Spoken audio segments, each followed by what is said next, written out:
Good morning students. Myself Kosa teacher from Paras English High School. Today I will teach you revision standard 10 subject Hindi. Revision जो है 1 to 4 lesson में से लिया गया है या और पेपर स्टाइल किस तरीके की है वो मैं आपको बताऊंगी.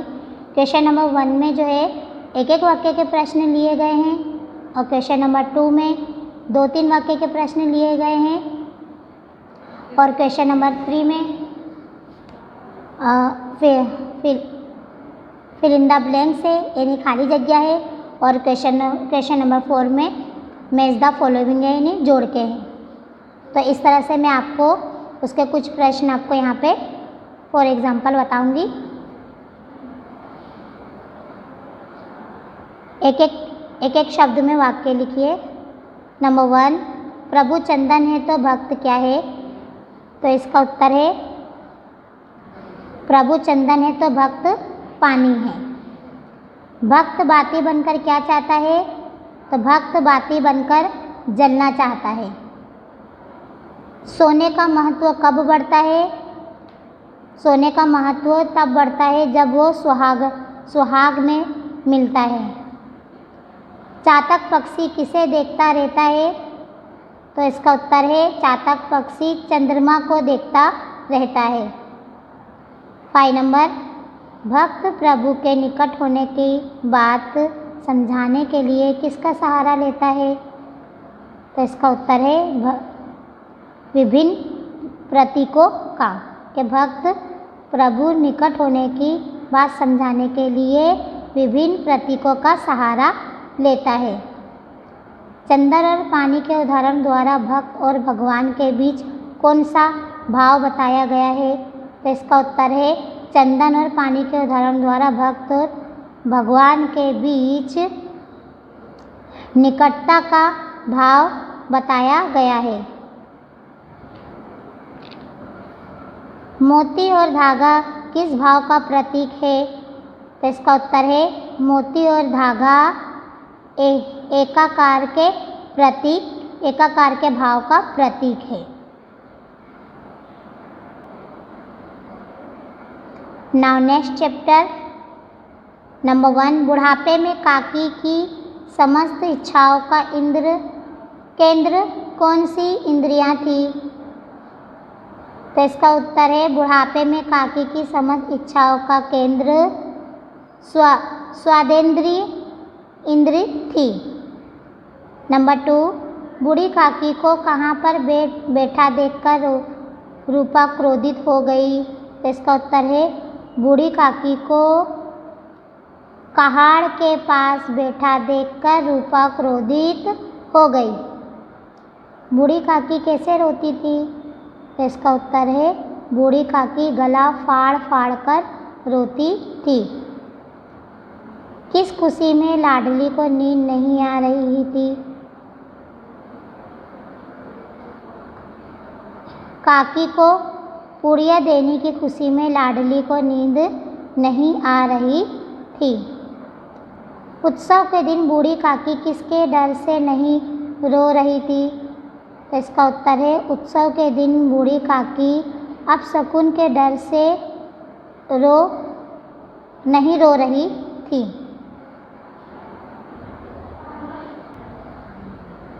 क्वेश्चन नंबर 1, 8 सिद्धि और 9 निधि का सुख कहाँ प्राप्त होगा?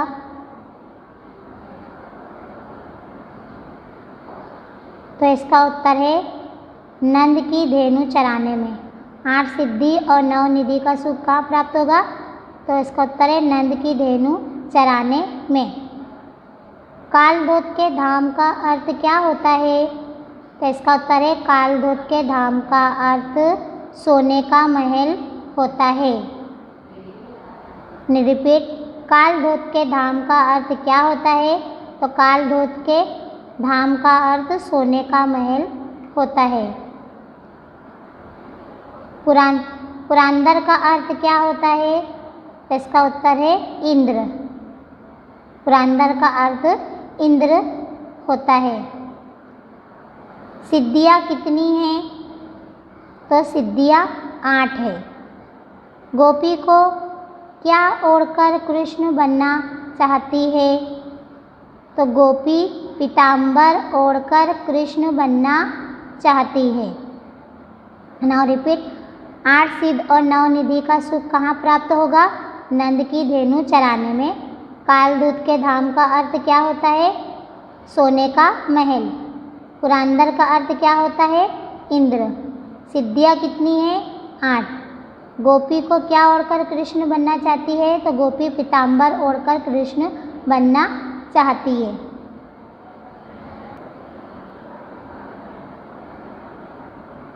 Now fill in the blanks. Chapter number 1। भक्त धागा है तो प्रभु ब्लैंक्स क्या है? तो भक्त धागा है तो प्रभु मोती है। रैदास प्रभु को स्वामी मानकर खुद को खालियागा मानते हैं। तो रैदास प्रभु को स्वामी मानकर खुद को दास मानते हैं। नंबर 3, प्रभु चंदन है तो भक्त ब्लैंक्स है। तो प्रभु चंदन है तो भक्त पानी है। 4 नंबर, ब्लैंक्स तब सोने का महत्व बढ़ जाता है। तो जब सुहागा मिलता है तब सोने का महत्व बढ़ जाता है। नंबर 5, प्रभु बादल है तो भक्त ब्लैंक्स क्या है? तो मोर।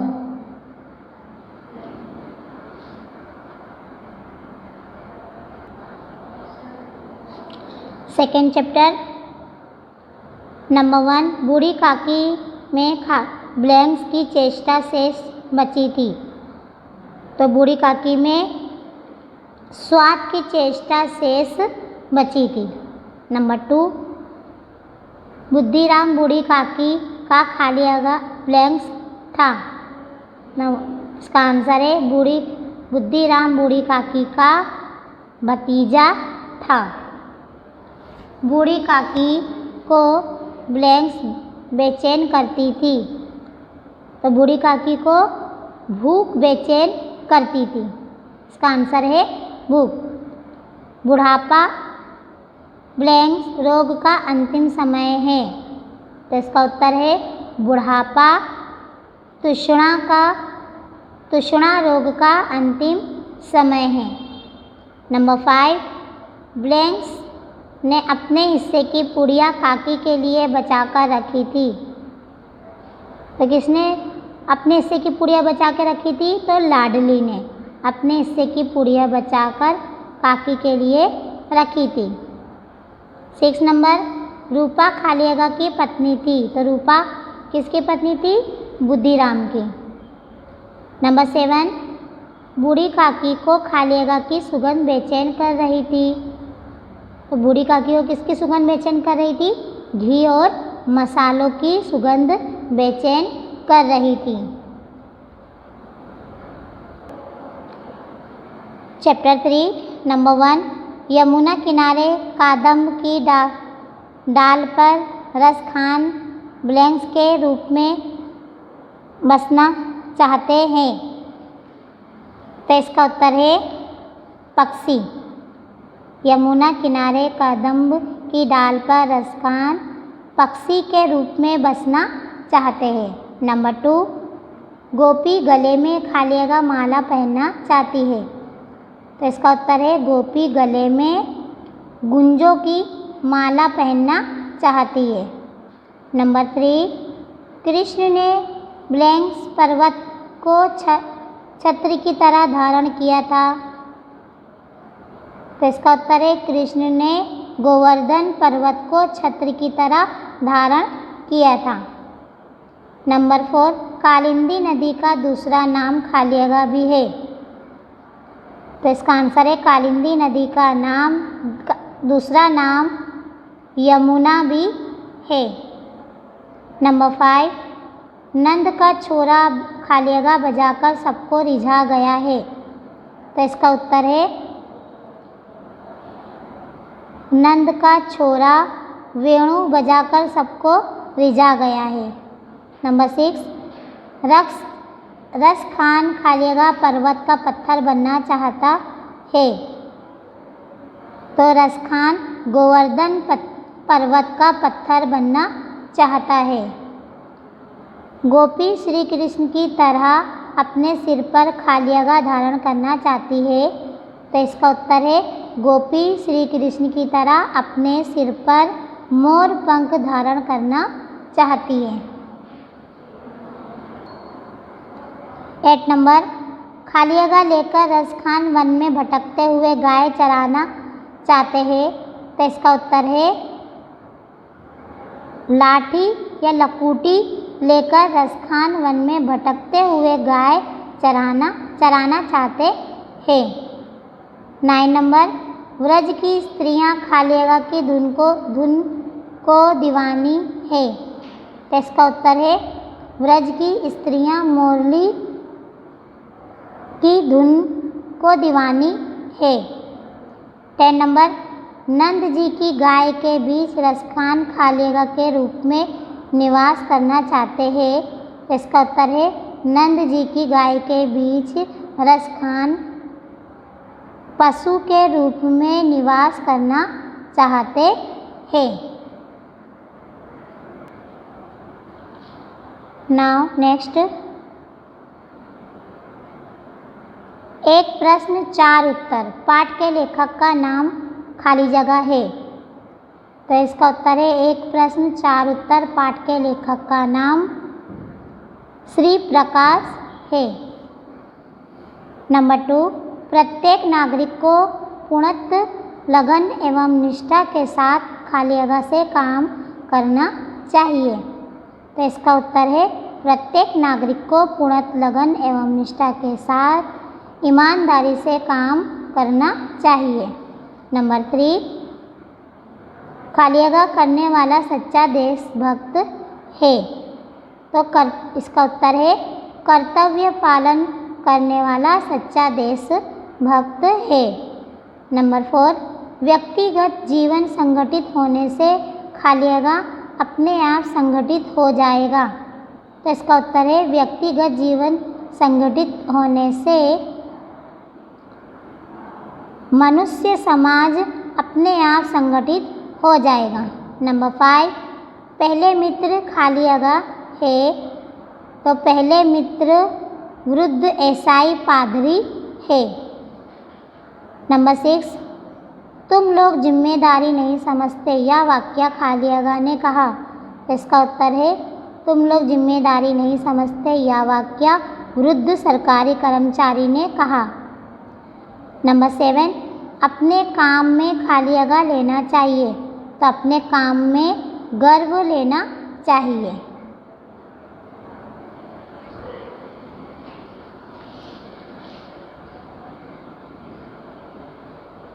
निम्नलिखित प्रश्नों के 2-3 वाक्यों में उत्तर लिखिए। चैप्टर नंबर 1 है, अब उसका प्रश्न 1 लेंगे। भक्त किन किन उदाहरणों के द्वारा समझाता है कि प्रभु से निकट हूँ, अपने शब्दों में लिखिए। तो इसका उत्तर है भक्त अपने आप को प्रभु के निकट होने की बात समझाने के लिए विभिन्न प्रतीकों का सहारा लेता है। इन उदाहरणों में चंदन पानी, घन मोर, दीपक बाती, मोती धागा तथा स्वामी दास का समावेश है। क्वेश्चन नंबर 2, चंदन और पानी के द्वारा भक्त और भगवान की निकटता कैसे बताई गई है? इसका उत्तर है चंदन की लकड़ी पानी के साथ घिसने पर लुगदी का रूप ले लेती है। इससे चंदन और पानी दोनों एक रूप हो जाते हैं, फिर उन्हें अलग नहीं किया जा सकता। इस तरह चंदन और पानी के द्वारा भक्त और भगवान की निकटता बताई गई है। यानी यहाँ पे जैसे चंदन के अंदर, पानी के अंदर अगर हम चंदन पीस देंगे तो चंदन और पानी जो है मिल जाएगा, उसमें सिर्फ पानी का स्वरूप दिखाई देगा, चंदन की सिर्फ खुशबू आएगी। तो इसी तरह जो है भक्त और प्रभु की भी इस तरह से निकटता बताई है।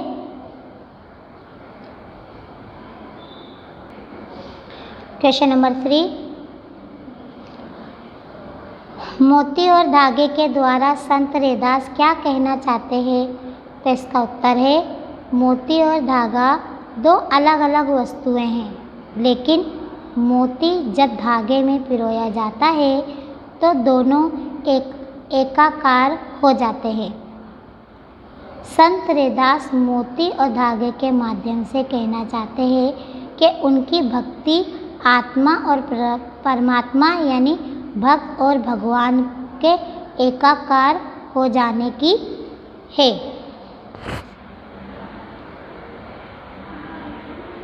यहाँ पे जैसे कवि कहते हैं कि जिस तरह मोती को धागे में पिरो दो तो वो दोनों जैसे एक मिल के एक माला तैयार हो जाती है।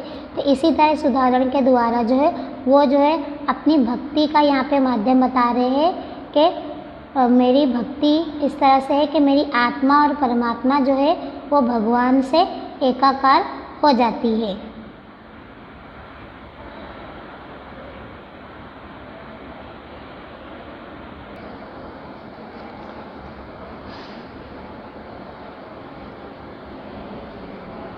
सेकेंड चैप्टर नंबर 1, बूढ़ी काकी कब रोती थी?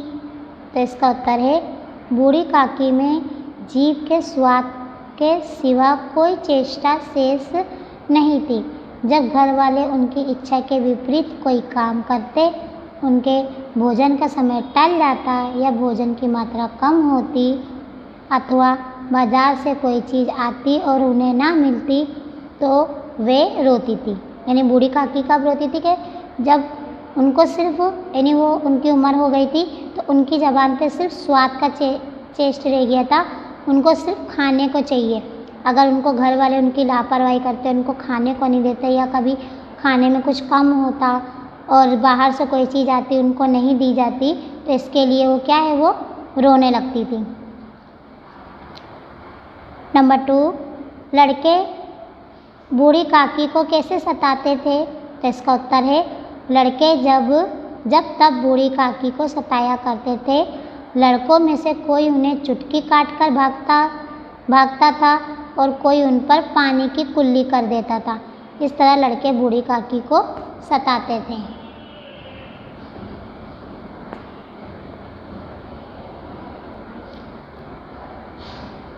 जैसे यहाँ बताया कि लड़के जो है उनको कैसे सताते थे कि उनको कोई भी टाइम भी वो सताते थे। कभी कभी उनको चुटकी काट के भाग जाते थे तो कोई उन पर पानी से कुल्ली कर देता था और इस तरह से फिर क्या है वो बूढ़ी काकी को वो सताते थे। नंबर 3, बूढ़ी काकी की कल्पना में पूड़ियों की कैसी तस्वीर नाचने लगी? तो इसका उत्तर है बूढ़ी काकी को पूड़ियों और मसालों की सुगंध बेचैन कर रही थी।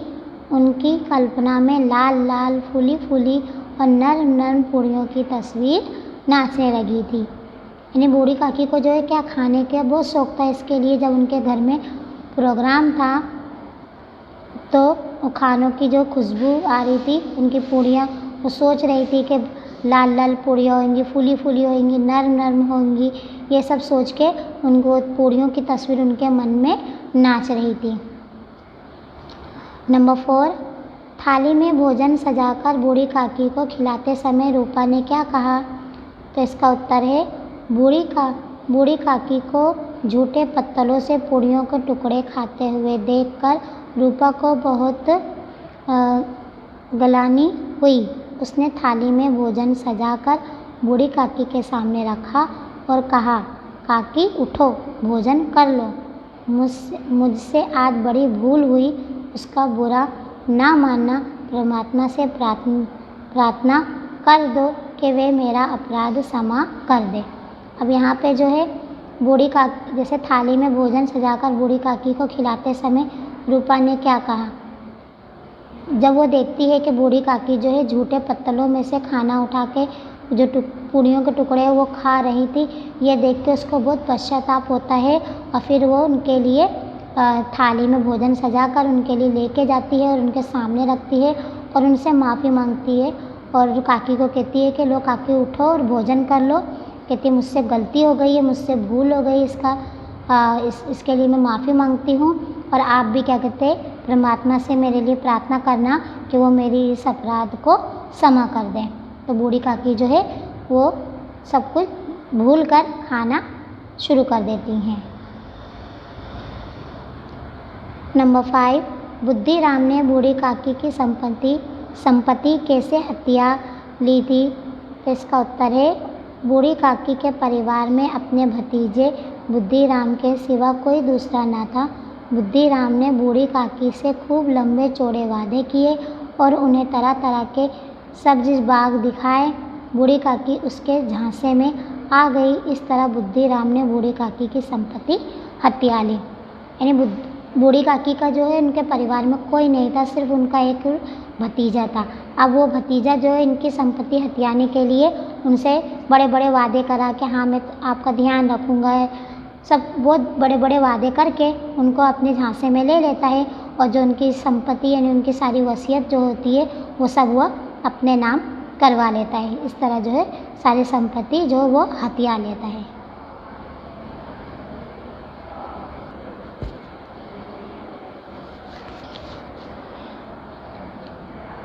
चैप्टर 3, किस पर्वत का पत्थर होना रसखान चाहते हैं, क्यों?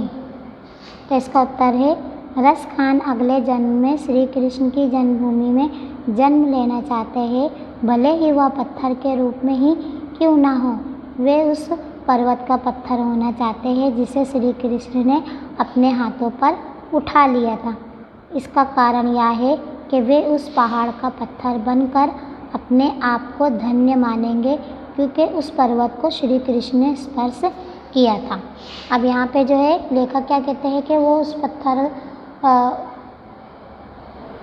किस पर्वत का पत्थर वो बनना चाहते हैं, तो वो गोवर्धन पर्वत का पत्थर बनना चाहते हैं, क्योंकि श्री कृष्ण ने उस पत्थर को क्या कहते हैं अपने हाथों से उठाया था, स्पर्श किया था। इसके लिए वो सोचते हैं कि अगर मुझे भी अगर मौका मिला तो मैं उस पर्वत का पत्थर बनना पसंद करूँगा।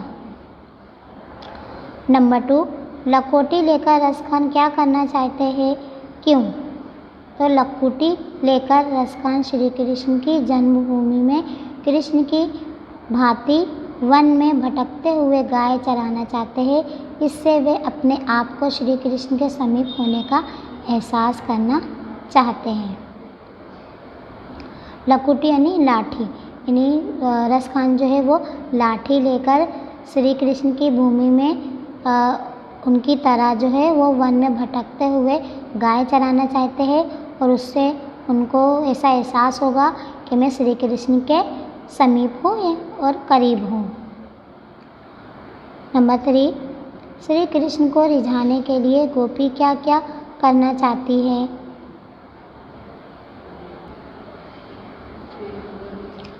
इसका उत्तर है कि श्री कृष्ण को रिझाने के लिए गोपियाँ श्री कृष्ण के तरह तरह के स्वंग करना चाहती है।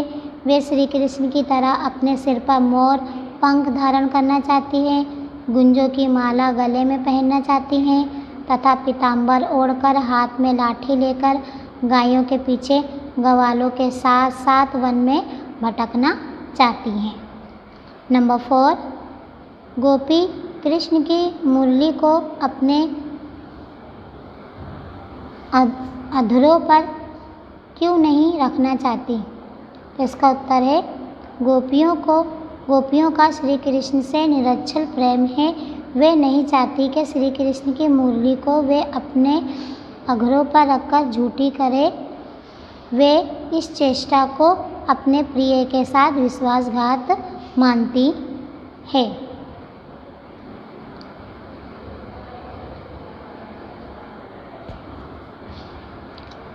चैप्टर 4, नंबर 1, हमारे देश में किस प्रकार जागृति आ सकती है? तो इसका उत्तर है, हमारे देश के लोग अपने काम में गर्व नहीं लेते। इसके अलावा वे अपनी जिम्मेदारी भी नहीं समझते। यहाँ के लोग श्रम का महत्व नहीं पहचानते और स्वयं मेहनत करने से परहेज करते हैं।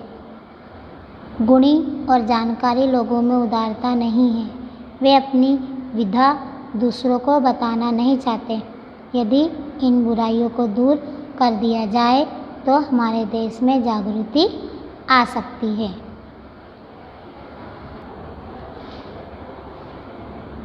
क्वेश्चन नंबर 2, मनुष्य समाज को संगठित करने के लिए हमें क्या करना चाहिए?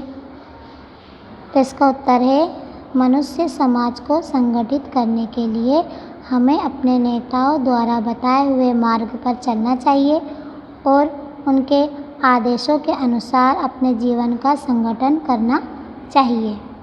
हमें इस बात का ध्यान रखना चाहिए कि हमारा कार्यक्षेत्र चाहे छोटा हो या बड़ा, हम अपने हर काम ठीक प्रकार से करें।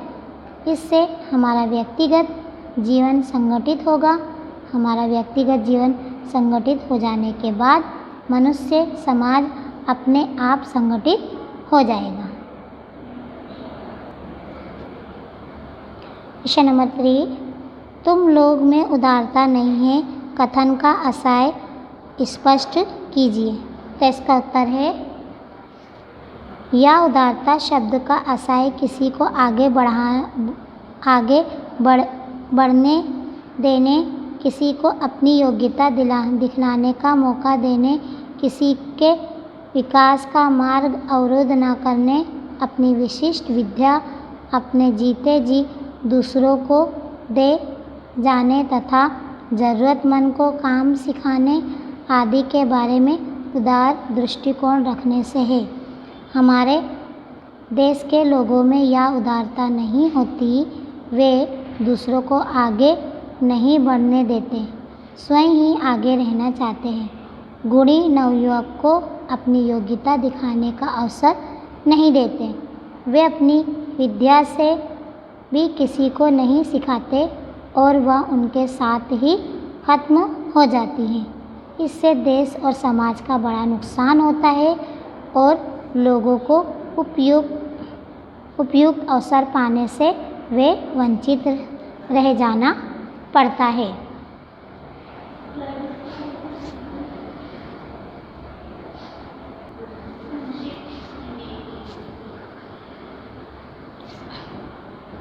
उचित जोड़ बनाइए आ और बा में। चंदन, धनवान, दीपक, सोना, भक्त। तो यहाँ पे जो है इसके आंसर अपोजिट है, हमको इसका राइट आंसर बताना है। तो चंदन के साथ क्या आता है? पानी। धनवन के साथ क्या आता है? मोरा। और दीपक के साथ बाती, सोना के साथ सुहागा, भक्त के साथ रेदास। नाउ सेकेंड, पानी, चंदन, बास, चितवत, स्वामी।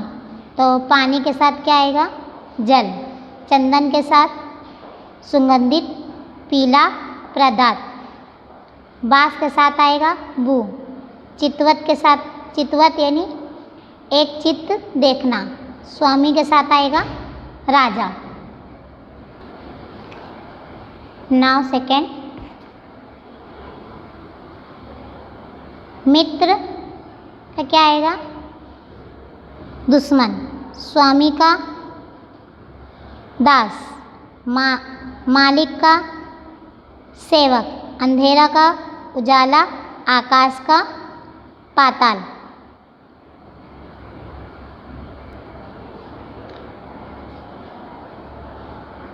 गांव का आएगा शहर, सुख का आएगा दुख, ऊपर का आएगा नीचे और नित्य का आएगा अनित्य। उचित जोड़ बनाइए। आ मनुष्य,